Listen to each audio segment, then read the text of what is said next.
Kepung Cina Malaysia mau pasang radar Amerika di muka Indonesia.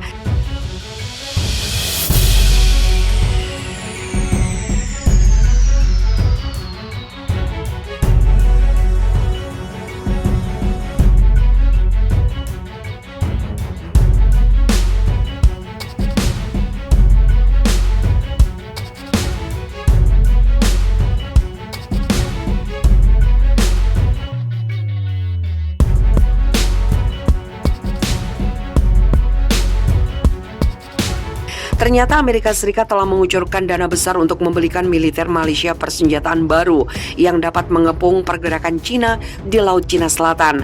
Persenjataan baru yang dibelikan Amerika Serikat untuk Angkatan Bersenjata Malaysia, Angkatan Tentera Malaysia, berupa sistem radar berbasis darat alias radar jarak jauh.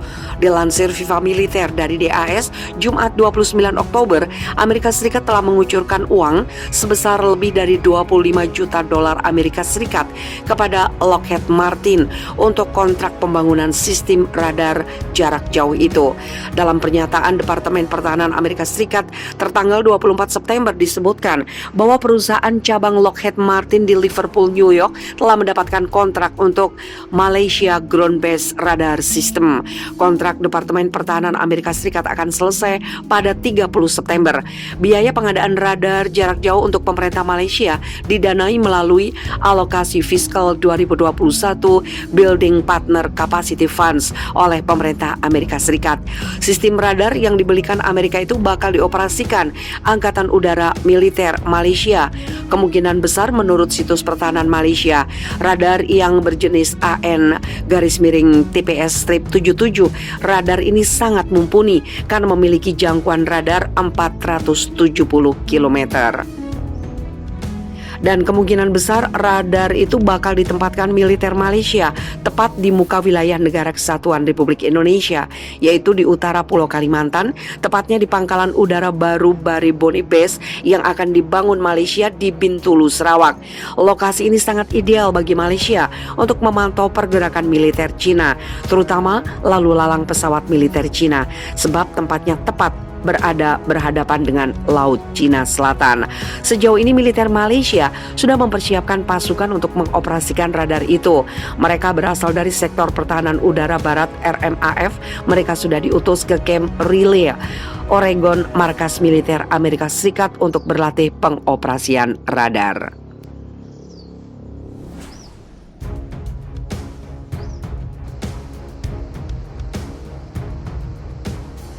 Cina dituding menekan Indonesia kapal survei masuk ke Laut Natuna. Akhir-akhir ini Cina diketahui terus melakukan aktivitas di laut sekitar perairan Natuna. Cina dituduh terus menekan Indonesia dengan mengirimkan kapal-kapal survei ke Laut Natuna. Itu merupakan upaya Beijing untuk meningkatkan minat maritimnya di Indo-Pasifik. Hal itu terlihat pemerintah Indonesia yang bersikap lunak terhadap aktivitas kapal-kapal Cina tersebut. Pandangan ini hampir sama dengan negara Filipina. Kedua negara itu dianggap pengamat masih bersifat tidak mencurigai aktivitas survei negara Cina. Sangat berbeda dengan negara Malaysia yang masih bersikap tegas dan tidak berkompromi wilayah sekitarnya dimasuki walau alasan survei yang berulang kali dilakukan kapal Cina.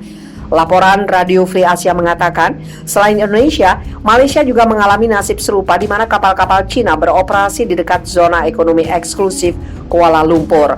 Laporan itu mengatakan Jakarta telah meremehkan kehadiran kapal-kapal Cina, bahkan setelah para ahli menunjukkan bahwa pola seperti grid yang diciptakannya adalah tipikal dari survei dasar laut maritim. Posisi kapal-kapal yang membentuk pola yang sangat rapi seperti membentuk kotak-kotak persegi dari titik kapal yang bersamaan dengan menjaga jarak antar kapal yang konstan sehingga berbentuk sangat rapi. Kapal survei Haiyang DZ-10 milik Cina dilaporkan telah beroperasi di Laut Natuna Utara, wilayah utara Indonesia sejak akhir Agustus. Kapal tersebut dilaporkan masih berada di dekat blok tuna, ladang minyak dan gas penting di daerah tersebut. Meskipun butuh istirahat untuk memasok kembali pada akhir September, itu kembali pada bulan Oktober. Itu terjadi karena Malaysia tidak seperti Filipina dan Indonesia mengambil sikap tegas terhadap kehadiran kapal survei Cina lainnya di dalam ZEE-nya. Kuala Lumpur memanggil utusan Cina untuk mengajukan protesnya 2 minggu lalu terkait kehadiran kapal berbobot 4.600 ton Dayang Hao. Data pelacakan kapal pada hari Senin menunjukkan kapal seberat 4.600 ton itu sekarang sedang dalam perjalanan ke utara, lebih dari 200 mil laut di sebelah barat Filipina. Menteri Koordinator Bidang Kemaritiman dan Investasi Indonesia Lut Binsar Panjaitan menolak isu tersebut dengan mengatakan Indonesia menghormati kebebasan navigasi di Laut Natuna. Huang Litu, seorang analis senior di Institut Kebijakan Strategi Australia, mengatakan kepada Radio Free Asia, Indonesia sangat hati-hati, selektif tentang bagaimana dan kapan bereaksi dan menanggapi ketegasan Cina yang bahkan saya sebut provokasi di Laut Natuna. Huang menambahkan, meski Indonesia yakin bisa berurusan dengan Cina melalui dialog, itu butuh waktu. Cina telah memodernisasi kemampuan militernya, merebut kembali pulau di Laut Cina Selatan dan menumbuhkan ambisi. Saya tidak berpikir kita memiliki waktu seperti yang diperkirakan banyak orang di Jakarta, kata Huang. Pada bulan Maret, sebuah laporan mengatakan bahwa Cina sedang mengumpulkan data tentang lingkungan bawah laut di Samudra Hindia dan 2 kapal survei pemerintah akan digunakan untuk hal yang sama. Kegiatan survei ini diklaim bertujuan untuk memberikan keuntungan bagi kapal selam Cina di wilayah. Seperti diberitakan sebelumnya, Badan Keamanan Laut atau Bakamla dulu pernah mengusir karena mencurigai kapal survei Cina. Xiangyanghu 03 sempat mengoperasikan peralatan sensor bawah air sebelum petugas berhasil mengintersepsi perairan Selat Sunda. Di awal tahun ini, kecurigaan Bakamla berawal dari turunnya kecepatan ideal kapal dari 10 sampai 11 knot menjadi 6 hingga 8 knot. Terlebih, Xiangyanghu 03 juga diketahui 3 kali mematikan automatic identification system.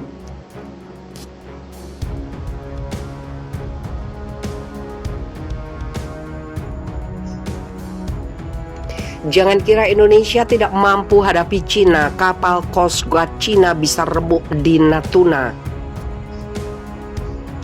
Jika TNI AL sampai hati luncurkan rudal penghancur kapal induk ini. Jangan kira Indonesia tidak mampu hadapi Cina, kapal Coast Guard Cina bisa remuk di Natuna jika TNI AL sampai hati luncurkan rudal penghancur kapal induk ini. Semena-menanya Cina melanggar batas wilayah laut Indonesia patut direspon dengan keras. TNI langsung melancarkan operasi siaga tempur di Natuna Utara. Sekarang kapal apapun yang nekat masuk tanpa izin di sana bakal sangat serius konsekuensinya. Maka dari itu memperkuat otot bagi tentara Republik segala lini sangat perlu.